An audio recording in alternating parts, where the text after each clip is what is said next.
Pemirsa, kebijakan PPATK ini menuai banyak kritik dan pertanyaan masyarakat. Seperti apa alasan penghentian sementara rekening dorman dan bagaimana duduk perkara kebijakan ini?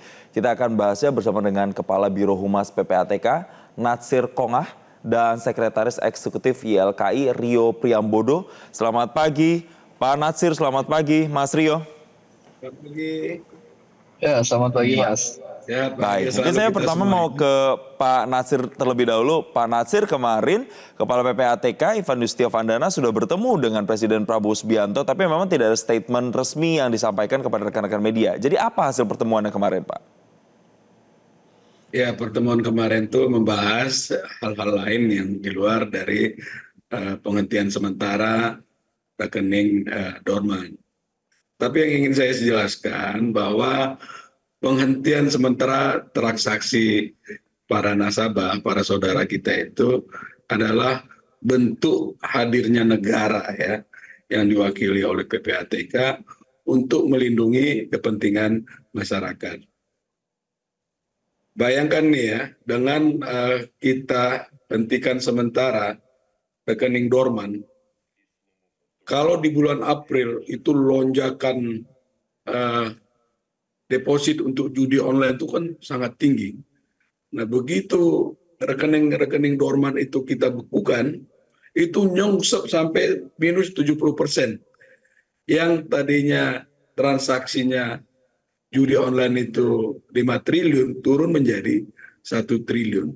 Karena apa? Karena rekening-rekening yang tidak terpakai dalam waktu tertentu itu, PPATK itu ada sudah memblokir lebih dari 31 juta rekening ya yang kita sudah buka dengan nilai 6 triliun itu merupakan rekening-rekening dorman di atas 5 tahun ya. Nah, yang ingin saya mau katakan Mas Jason, pendekatan yang kita lakukan ini sangat-sangat efektif dalam melindungi nasabah, saudara-saudara kita, sehingga rekeningnya tidak dipakai untuk tindak pidana. Nah, tadi saya sampaikan bagaimana deposit judol itu turun 70%, di bulan April 5 triliun, sebulan kemudian setelah kita lakukan penghentian sementara rekening dorman itu menjadi hanya 1 triliun lebih. Itu coba bayangkan, coba lihat angka-angka itu ya. Jadi ini bukan sekedar angka, tapi ini kita ingin memastikan bahwa kerusakan ya yang terjadi di tengah masyarakat akibat judi online itu bisa ditekan sedemikian rupa. Baik, kami Sampai paham Pak 70%. Natsir. Ini jangan 1 bulan loh Ya. itu, Mas Jason. Ya, kami paham ada tujuan untuk kemudian rekening-rekening tadi tidak disalahgunakan untuk kegiatan-kegiatan seperti judi online, transaksi yang ilegal dan segala macam. Tapi kalau kita baca dari kacamata para masyarakat, contoh kecilnya saja Pak, mungkin ada orang yang punya tabungan yang tidak disentuh-sentuh, ya sudah rekeningnya itu hanya untuk menaruh uang dingin saja begitu Pak. Itu apakah termasuk rekening dorman atau rekening yang tidak aktif juga kalau tidak digunakan transaksional, hanya untuk menabung saja? Jadi spesifik jelasnya seperti apa Pak? Jadi gini tuh Mas Jason, ini kan sudah berjalan lama ya rekening dorman ini, dan kita melihat itu dari tahun ke tahun peningkatannya itu begitu masif, ya kan? Begitu juga penyalahgunaan dari rekening saudara-saudara kita itu. Nah, akhirnya kita memanggil bank-bank, itu lebih dari 100 bank ya, untuk menyampaikan laporan rekening dorman yang ada di masing-masing bank. Nah, bank memberikan semua data yang ada, jadi nggak dipilah-pilah begitu ya. Ya, kemudian kita hentikan sementara. Dan ini kesempatan emas juga ya buat perbankan dengan adanya penghentian sementara itu, kan mereka punya kewajiban ya dalam melakukan prinsip mengenal pengguna jasa atau know your customer. Nah, dengan penghentian ini mereka bisa berinteraksi lagi dengan pemilik sah dari pemilik rekening, sehingga itu memagari ya rekening-rekening tadi untuk tidak digunakan atau disalahgunakan sebagai alat dalam melakukan transaksi tindak pidana. Banyak sekali tuh, Mas Jason, rekening-rekening dorman itu digunakan oleh koruptor, ya, digunakan oleh eh, pengedar narkoba, judi online, perdagangan orang, illegal logging. Itu kebanyakan mereka pelaku kejahatan tadi menggunakan rekening-rekening dorman tadi begitu. Baik, Pak Nasir nanti saya akan tanya bagaimana kemudian nasabah punya kesempatan untuk memulihkan jika memang mereka merasakan bahwa itu rekeningnya adalah rekening yang hanya dipakai buat tabungan, bukan untuk kegiatan-kegiatan seperti tadi. Tapi saya harus pindah dulu ke Mas Rio. Mas, dari YLKI sendiri melihat adanya wacana ini atau kebijakan ini, Mas, lebih banyak yang protes atau justru sepakat dengan apa yang disampaikan PPATK di masyarakat ke YLKI? Ya, terkait dengan langkah PPATK tentu kami lihat bahwa tidak memperhatikan prinsip kehati-hatian bagaimana mempertimbangkan aspek perlindungan konsumen terkait dengan hak informasi, terkait dengan pemblokiran itu sendiri. Yang kedua, kita melihat bahwa dengan pemblokiran ini masyarakat merasa dipersulit. Kalau misalkan melakukan pembukaan dan sebagainya gitu. Yang ketiga sebenarnya dalam pemblokiran ini harusnya lebih selektif. Gitu. Mana memang rekening itu dormant memang sebagainya, tapi juga ada juga yang mungkin tidak melakukan tindak pidana dan juga ini melakukan tabungan jangka panjang. Nah itu yang harus kita lindungi dan juga yang itu yang harusnya tidak diblokir. Sehingga konsumen yang mengendapkan untuk jangka waktu lama itu masih bisa dilakukan tabungan maupun transaksi. Karena apa? Ini terkait dengan jasa keuangan itu sangat sensitif, apalagi menyangkut dengan perbankan. Ketika memang ada kejadian seperti ini dan sebagainya, itu bisa saja nanti berpotensi menggerus kepercayaan masyarakat terkait dengan penyimpanan uang di bank gitu. Bisa aja nanti orang-orang bisa menarik uangnya gitu, karena khawatir was-was bahwa nanti di kemudian hari akan diblokir seperti ini. Dan ini harus dijawab oleh pemerintah dalam hal ini sehingga kepercayaan masyarakat tidak menurun. Itu yang harus bagaimana ke depan diperhatikan gitu. Hal semacam ini ke depan memang harus menjadi evaluasi kita bersama gitu. Kalau untuk untuk judi online ya kita sepakat judi online. Apakah dengan caranya pemblokiran seperti ini?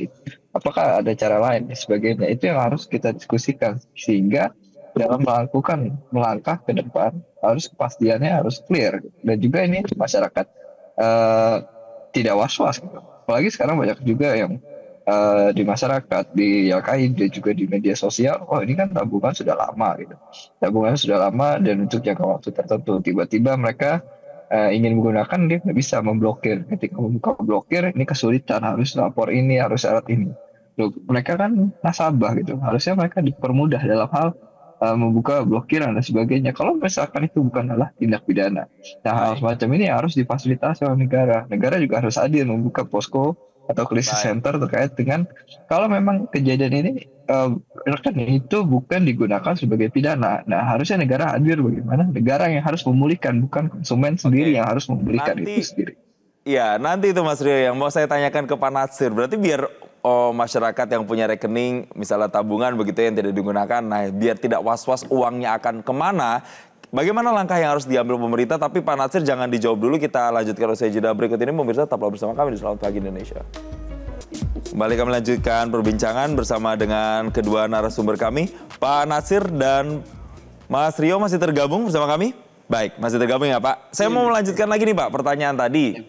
Kalau misalnya ada yang merasa was-was ketika rekeningnya itu terblokir, padahal biasanya rekening itu hanya untuk menaruh tabungan saja. Bagaimana memastikan bahwa itu tidak akan hilang Pak uangnya Pak? 100% aman, Mas Jason. Jadi jangan khawatir, jangan panik ya. Saudara-saudara kami yang rekeningnya dihentikan sementara, itu dijamin 100% uang aman, tidak ada satu peser pun yang hilang. Nah jadi yang kita hentikan sementara itu adalah rekening yang di atas 5 tahun tidak aktif itu jumlahnya 31 juta rekening. Jadi bukan 3 bulan atau apa gitu ya. Artinya satu hari pun kalau indikasi rekening itu dialiri uang hasil kejahatan itu langsung dihentikan sementara oleh PPATK. Begitu Mas Jason. Oke. Dan Nah, tadi Mas Rio menyebutkan bagaimana supaya konsumen dilindungi dan seterusnya ya.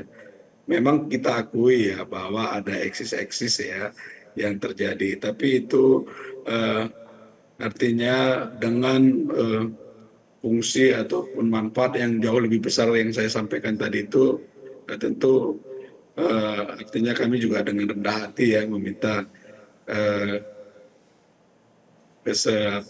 kesediaan dari saudara-saudara kita ya untuk memaklumi dengan keadaan yang ada begitu ya. Tapi hmm, yang lebih penting dari situ adalah kita melihat banyak manfaat dari penghentian sementara ini dilakukan. Tadi sudah saya sampaikan juga bagaimana eh, angka judi online, perputaran dari judi online itu langsung drop begitu kita lakukan penghentian sementara. Begitu Mas Jason. baik. Pak Natsir, kalau misalnya ada, saya deh contohnya, rekening saya diblokir. Saya merasa bahwa saya tidak pernah menggunakan rekening itu untuk kegiatan yang ilegal atau transaksi yang ilegal. Saya mau nih rekening saya dipulihkan lagi. Itu prosesnya akan seperti apa, Pak? Sederhana dan gampang. Jadi ya kita kan sudah siapkan gitu ya untuk diisi form, diisi secara benar dan dikirimkan. Juga bisa mendatangi bank-bank tempat dia membuka. Nanti petugas bank yang akan bantu. Jadi ada yang hanya sehari dihentikan langsung bisa dibuka gitu. Dan memang ada waktu yang perlu kita lakukan verifikasi ya. Nah, kalau saya lihat yang banyak eh, ungkapan-ungkapan di media sosial, itu juga banyak ya diantaranya ya, kami lihat itu mereka memanfaatkan situasi, Mas Jason. Jadi Hmm, dia memiliki rekening yang memang terindikasi melakukan tindak pidana.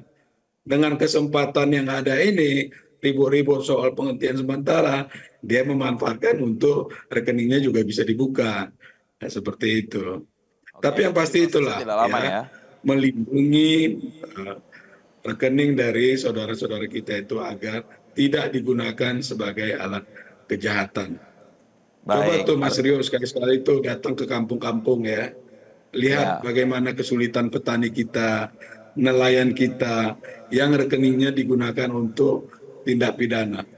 Dalam hukum ya, pemilik rekeninglah yang bertanggung jawab atas baik. transaksi dari Hmm, sebuah rekening. Nah, kita hmm. lihat banyak di sana di kampung-kampung itu ya, petani bolak-balik ke kantor polisi karena rekeningnya terindikasi tadi Nah, dilakukan tapi tindak pidana. Nah, gini, Pak saya Natsir, mohon maaf, lanjutkan saya sedikit, potong Pak Mas Natsir. Jason, ya. Iya, Saya kalau sedikit misalnya saya ini, lanjutkan ini supaya menangkap iya, iya, iya. persoalan itu secara utuh Kami ya. tangkap poinnya, Dan Pak Natsir. Tapi pertanyaannya juga begini, apakah rekening-rekening yang tadi dianggap PPATK ini rekening harus diblokir? Apakah memang juga punya data siapa misalnya pengirim dana ke rekening tersebut, transaksinya seperti apa? Ada data-data seperti oh itu yang iya, spesifik yang dipunyai PPATK? nah banyak yang terungkap tuh Mas Jason. Bagaimana misalnya bandar-bandar pengepul uang judi online itu yang sudah kita hasil analisis hasil pemeriksaannya kita sampaikan penyidik dan kemudian teman-teman penyidik menggulung dari para pelaku kejahatan tadi. Baik. Sudah banyak kan yang di penjara, sudah banyak uang yang disita, bahkan uang-uang hasil kejahatan yang dilarikan ke luar negeri itu juga bisa sudah Hmm. kita Oke. selamatkan seperti itu. Oke, sebenarnya ini saya mau tanya juga sih sama Mas Rio, gimana ya? Apakah kalau saran dari YLKI itu, apakah kemudian harus dibuat lembaga independen misalnya untuk bisa menjembatani kalau ada kasus-kasus pemblokiran seperti ini? Tapi sayang sekali waktunya sudah habis, mungkin kita nanti bisa buka nanti dialog ini di lain kesempatan. Sekali lagi terima kasih Pak Natsir Konga, Kepala Biro Humas PPATK telah bergabung dan juga Sekretaris Eksekutif YLKI Rio Priambodo telah bergabung bersama kami di Selamat Pagi Indonesia. Jelajahi cara baru mendapatkan informasi. Download Metro TV Extend sekarang.